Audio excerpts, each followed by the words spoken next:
Welcome to Kayfabe Crimes, the podcast where wrestling is not an alibi. I'm Kim. And I'm Aaron, and together we're going to investigate the crimes committed on AEW, Dynamite and Collision, because Tony Khan decided to slam them quite close to each other, and we haven't had much time to fucking prepare. But anyway, let's go. Doesn't help that I had a migraine the other day either. So before we start, we're going to go over a couple of rules so that we're all on the same page together, so that while we're investigating the crimes, that it all falls in line each time we're doing a different crime.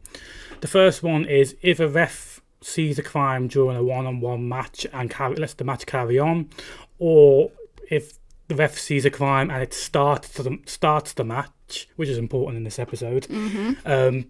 We count that. We're not going to count that as a crime. The referee has said, you know what, it's not bad enough to stop the match or not start the match, so let's just carry on with it. And we think it should be the same, really. Yep.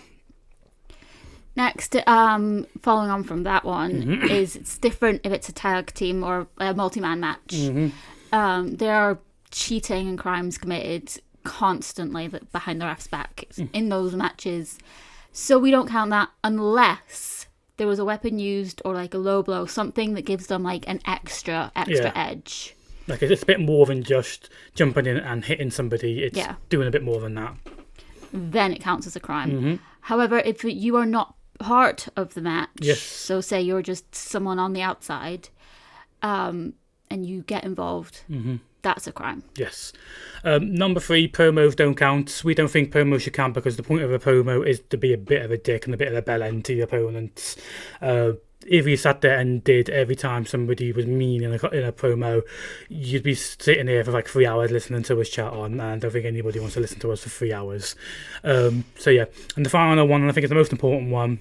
This isn't serious. Yeah. We don't have a clue what we are talking about. We are looking at links on the internet that are apparently official. They are definitely official from the Sentencing Council of the UK, but yes. Well, when neither cops boo or lawyers boo, because we don't want to be. We want to be one of them. But we don't really know what we're going on. We're just winging it as we do it, and it's all just a bit of a laugh. Not to be taken seriously. With that said, so we get into Tony, get into Dynamite, and start with our first crime that was called Dynamite, which was to Tony. That's why I said Tony, because I was reading Tony as I was saying it. So FTR and Big Stoke come out and Big Dog get all up in Tony's face. And he's like, enough of this bullshit, and stands up. And Stokely shoves him back down into his seat quite hard. And so I think that should be 10 years prison because he touched Tony Schiavone. While I agree, obviously it's egregious to attack Tony Schiavone, our sentencing has to be fair and equal across all parties. Boo. Shh. It's a long one. Don't start already. So yeah, because we're going to be, I think like you said, it's going to count as an assault because he's put his hands on somebody else. We're going to go through the different variations of assault you can get within the UK. There's 3 different definitions of assault, and the first one being common assault, which is where a person inflicts violence on someone else or makes them think they're going to be attacked. It does not have to involve physical violence. Threatening words or raised fists is enough for the crime to have been committed, provided the victim thinks that they're about to be attacked. Spitting at somebody is another example. And then we've got ABH, actual bodily harm, which just means the assault has caused some hurt or injury to the victim. It doesn't have to be serious or permanent, just more than trifling or transient, which means at least cause minor injuries or pain or discomfort. Psychological harm also counts, which was important in a few episodes ago, but I don't think it's important today. And then finally, GBH. Do you want to go over that? Yeah, means the assault has caused serious physical harm. It does not have to be permanent or dangerous. For example, a broken bone would count as GBH. GBH can also include psychiatric injury or someone passing on an infection, for example, through sexual activity. So it was just a shove. Yeah, so it's going to be common assault. So it was just common assault. Yeah. So when we're breaking down the offences, there's different levels of culpability and harm. Culpability is how much are you to blame for doing this crime? How much are you meaning to do it? So we're going to go through the culpability first, and then we'll go through the harm, which is quite self-explanatory how much harm has been caused by that crime. So would you like to go through over high culpability? Yeah, but we are getting a little guest today. Yeah, well, we'll see if they she's pop in the screen. Pop in the screen. Hello. So high culpability is the intention to cause fear or serious harm. The victim is vulnerable due to age, personal characteristics or circumstances. It's prolonged persistent assault. There's use of substantial force, strangulation or suffocation. There is threatened or actual use of a weapon or weapon equivalent. Or there is a leading role in group activity. And B for lesser culpability is a lesser role in a group activity.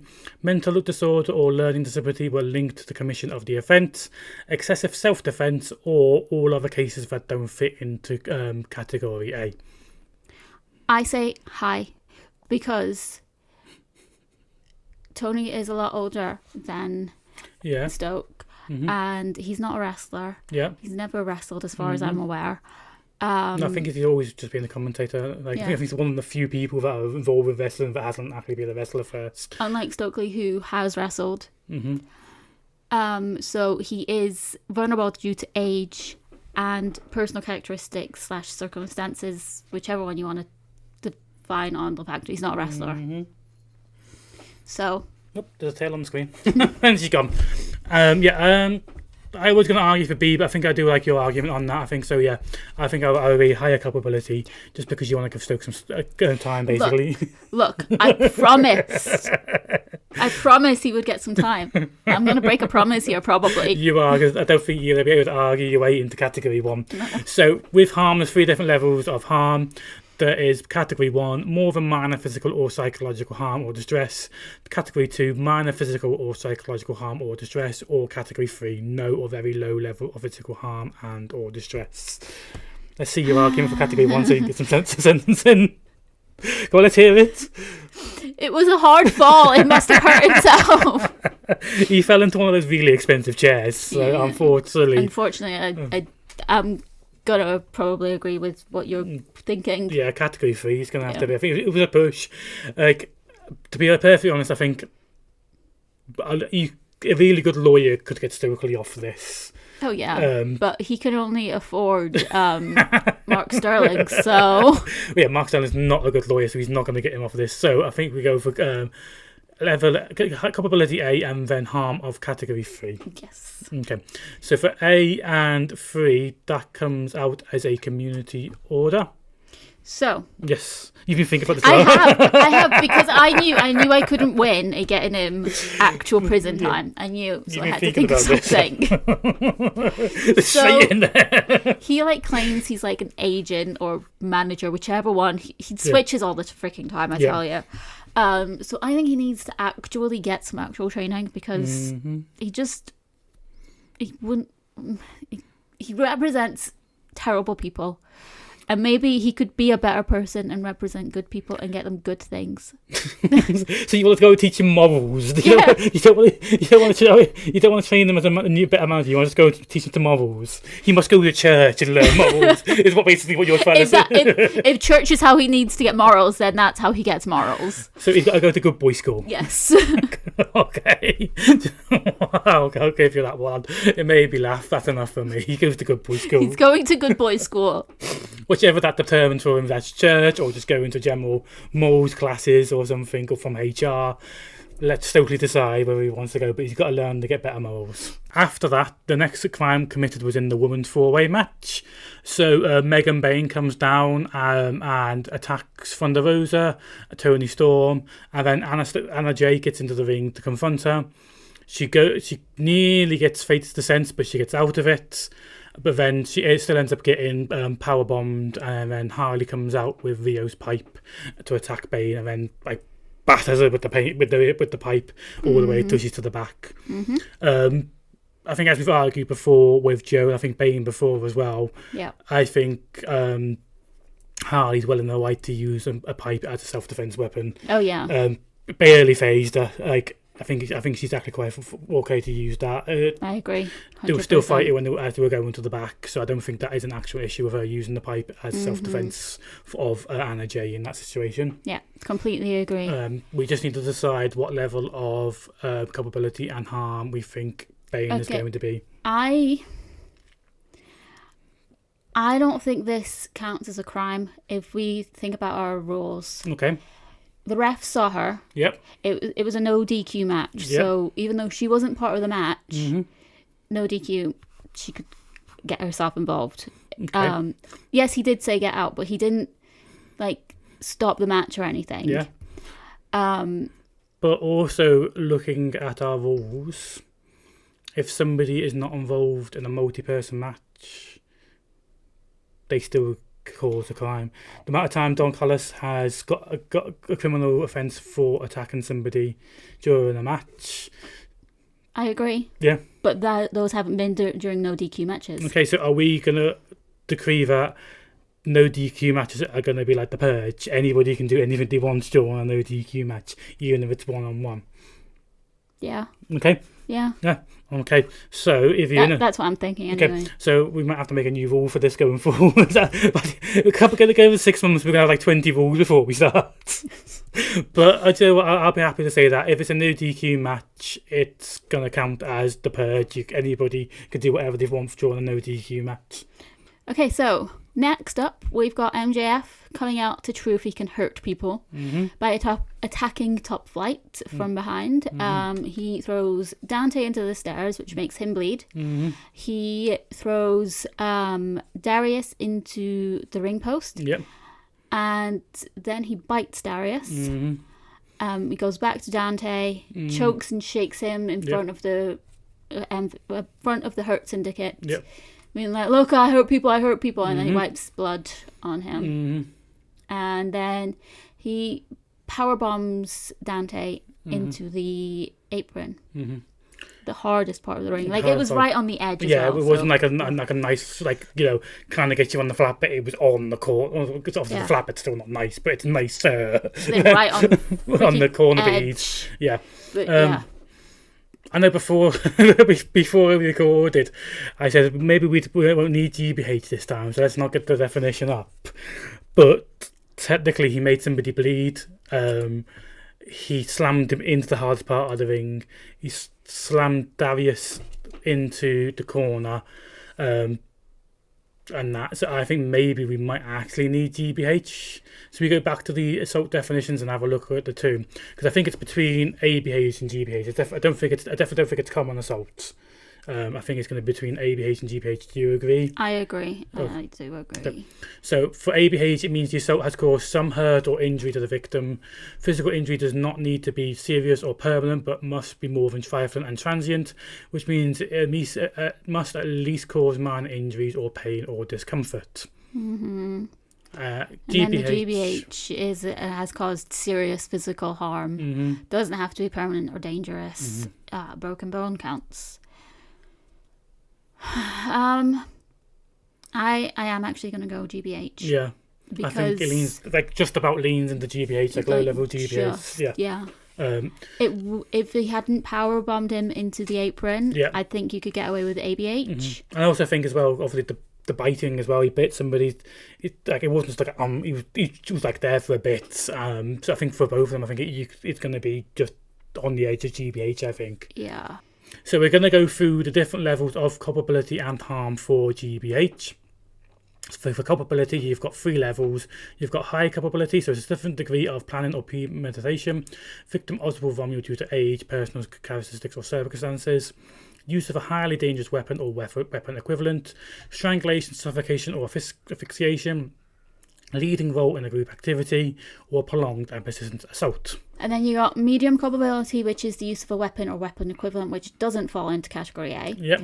Lesser role in a group activity, or cases falling between A and C, because factors in both high and lesser categories are present and balance each other out, or the offender's culpability falls between the factors as described in high and lesser culpability. And then for lesser culpability, no weapon was used, excessive self-defense, impulsive, spontaneous or short-lived assault, and or a mental disorder or learning disability were linked to the commissions of the offence. I think for Dante, at the very least, A could be argued, because he strangled him and shook him. He does that really well when he grabs somebody by the throat and shakes them, because he did it with I was going to say Darius, but it wasn't Darius. It was Garcia, Daniel Garcia. He did that with him, and the person just goes floppy, and like he was choking while doing that. And it was also a prolonged and persistent attack on Darius. Dante, you could either argue A or B. What one would you think it would be? I want to say B. Okay. Yeah, I think B, because it's not quite lesser culpability. I don't think he did enough to fall into higher culpability of A. So it's an A and a B for culpability between the two of them. And then for harm, I'll just go over them. We've got 3 categories again. One is particularly grave and or life-threatening injury caused. Injury results in physical or psychological harm, resulting in lifelong dependency on third-party care or medical treatment. Offence results in a permanent, irreversible injury or condition, which has a substantial and long-term effect on the victim's ability to carry out their normal day-to-day activities or their ability to work. I'll take over because you're losing your breath there. Category 2 is a grave injury. Offences result in a permanent, irreversible injury or condition not falling within Category 1. And then Category 3 is basically everything else. I think it's just going to be 3 for both of them. I think so. Because they're both wrestlers. They'll be back next week doing something. And they're both really young. Yeah, they bounce back. Dante is still in his early 20s. They've got the baby bones. Yeah. So they'll be okay. So A and B with 3 for the two of them. So A and 3 gives him 3 years. Yep. And B and 3 is 2 years. Nice. So we get a total of 5 years for that. Yeah. Bye-bye. Bye-bye, MDF. See you later. Okay, so after MDF's attack, it is the sit-down interview for Hater where the next crime is committed. So she's having a talk with Renee, and then Mercedes comes in and attacks her. So Mercedes pulls her hair, and then Hater punches her, and then Monet runs away, and Hater chases after her. They come out, and Hater is choking Monet over the top of the balcony. And then Monet falls over, so Hater jumps out over the balcony as well, and they have a little fight and get on the ramp. It ends up with Hater trying to Hater-aid Monet, but she ducks it and runs away. And very cleverly, her music plays, and everybody's like, normally like, oh, this is over, this has done this. So Hater's there sitting there like celebrating a job well done, and then Monet comes running back out and gets the laugh last and just punches her in the back of the head. Yep. Which I think was really well done by Monet. I think it was a really smart way of doing it. Yeah, she ran to the back and was like, play my music. And then she would nip back out again. So obviously Monet's definitely done something here. What our first discussion has to be is, did Hater act in self-defense, and was it excessive self-defense? If so, self-defense, but not excessive, because Monet was fighting back. Okay, so I think at the very start though, Hater pulls her hair. Monet pulls her hair, and then Hater punches her, so Monet runs off, and then Hater chases after her. So if you go onto this tab at the top here that I got, if your actions was over the top for services that could be deemed as grossly disproportionate force, also if you continue to use force when no longer in danger, then you are no longer acting in self-defense. Running after them with the intent of course. Yeah. Okay, yeah. So I think Hater, after she'd punched Monet the first time and she was running away, Hater could have left it there. Yeah. She's no longer in any danger. So I think it does count excessive self-defense for that. Now you've shown me this bit, like what counts as... Yes. Then, yeah, okay. You're right. I will agree with you. Okay. So I think they both fall under common assault for that. So let's go through our common assault culpability. For Monet, it was a prolonged persistent attack, I think. She was technically using strangulation or suffocation as asphyxiation at the end when she put the moneymaker. We forgot to mention that. She put the moneymaker on her for quite a while. She didn't let go of the... I'm about to say the cops, but because there are cops. The refs come out to try and get her stopped to doing it. So I think Monet counts as an A, so she's higher culpability. Yeah. Let's go and do a harm first, so then we'll go back and do Hater before we get ourselves completely confused all over the place. That's a good idea. I think 3. Yeah, I was going to say, my personal opinion was going to be 2 or 3. It's Hater. Yeah, my pause was because I was like, is it 2 or 3? Yeah. So if you're in the area, I think you could very easily argue 3. I think it'd be harder to argue 2, minor physical harm. I think it's definitely falls into very low level of physical harm. Yes. So I think I agree with 3. So A and 3. 3 is community service. Okay, so for Mon A's community service. Soup kitchen. Yeah. Because, I know we've done it before, and we try and do different ones, but I really think she would hate it a lot more than Marina ever did. Yeah. Okay, so yeah, I think I agree with that. So I think go with the classic. Monet has to go and work in the soup kitchen, providing community service, feeding people. Yeah, I agree with that. Yeah. So for Hater, B, because it's just excessive self-defense. But then you could argue she was choking Monet over the balcony, which I think would bring it into higher culpability. I suppose. You don't like, and the hate is your fave, and you don't want to give her anything more than she. No, really it's can. not that. It's just I thought it's just excessive self-defense. So. Yeah, but I think if the like for example, if you commit murder during excessive self-defense, it's still going to count as murder. It's manslaughter. Well, yeah, but, okay, manslaughter then, but you're not going to get just charged for excessive self-defense. You're going to be doing manslaughter. So I think if you commit other offences during your excessive self-defense, such as choking somebody over a balcony, yeah, I already agreed with you. I just you don't like it, do you? No. Okay. She is A and also 3. Yeah, so now we have to do a community service for Hater. Hater's going to hate. So my initial thought on this is obviously I think it's just the Hater aid. Yep. So I feel like it's a derivative from Lucas aid because she's from the UK. And I've definitely seen people make signs of this. So there's a link there, even if it is not intentional. People have already made that link before. So I think she's got to go and work like a marathon or something, giving out the drinks.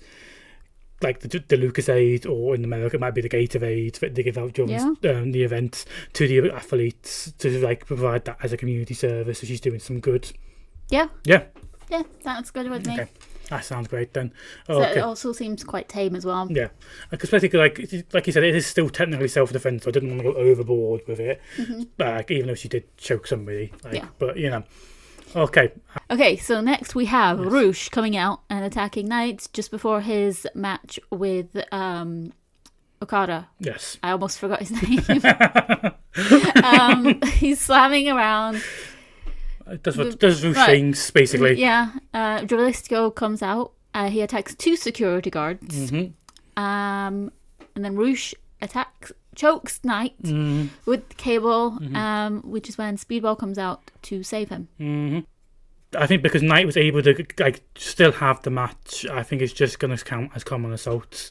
I don't think any grievous or actual body harm was caused to Knight. There was no weapons used other than the cable that he was choked with, and I think that was more a weapon of opportunity rather than him actually being in a weapon.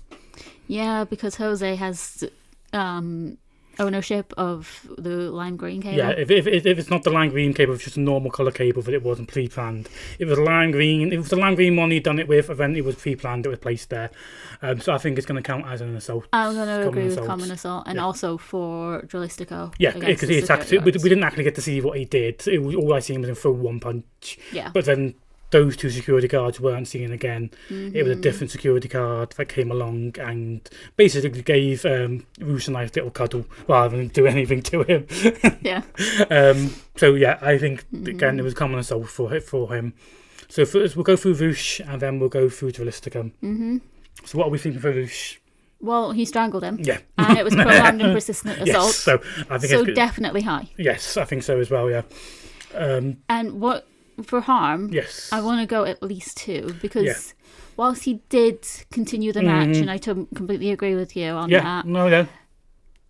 Everyone was like, "What are you doing, dude?" Speedball was like, "Dude, don't do this." And it took him a while to actually get back into the match, and obviously he had that disadvantage from the start pretty much straight away. So yeah, I do agree. I think. I don't know if we can argue category 1 because he fought, but definitely, like you said, at least category 2. At least 2. So I think A and 2 I think would be good for that. Even Okada waited until the bell rang before he attacked him. Yeah. So good guy Okada, I think. I think you will ruin that in about 2 minutes. Oh, yeah, I know. So, yeah, I agree. 8 and 2 for that gives him 16 weeks of custody. Mm-hmm. That sounds about right for Roosh. He's been himself, hasn't he? Yep. Okay, so for Drilistico, I want to say B because we only saw one punch. But also, we could argue A because victims obviously fumbled due to age, personal characteristics, or circumstances. They weren't wrestlers; they were security. Yeah, I mean, you have a point there, but they are security, so they are not. Well, yeah, but that vulnerable. But I was security at one point. You know what? Yeah, that is a good point. Never mind. I'm definitely nowhere not even close to being a wrestler's shape, size, or build. Yeah. Okay. Yeah. So I don't think you can argue if we clearly seen them and they were built like brick shit houses. I think we could argue like we have done them before with some other people that have been attacked, but just quick glance at them being security counts them as I think vulnerable. Okay, I will agree with you on that. You have changed my mind. By body shaming myself. No, by weakening yourself. Whichever way. Okay, yeah. For harm, they weren't seen of again. They didn't go and try and stop Roosh. So I'm going to think maybe at least category 2. I am going to agree with you on that. So A and 2, minor physical or psychological harm. Which means also 16 weeks custody. Yes. It's an LFI party in the prison. So then, good guy Okada ruins it. Yes. And he does the Rainmaker on night. Yes. He goes to do a second one, but again, Speedball comes out and saves him. Mm-hmm. So obviously that is going to be assault. Knight's not having a very good night for this, is he? So we just need to argue what level of culpability we think it is going to be. I think because of being battered by Roosh, having a very hard-hitting match with Okada, and then getting Rainmakered, which is you can argue probably one of the strongest finishers in wrestling anywhere, because barely anybody, I think like 3 people have ever kicked out of it. Mm-hmm. So you've obviously got, he's vulnerable because of circumstances. You've got substantial force. I think it's going to count as an A. I agree. I think it was substantial, definitely substantial force. Because like we've argued Megan Bain's finisher counts as substantial force. I think you're going to have to treat the Rainmaker on the same level or above that.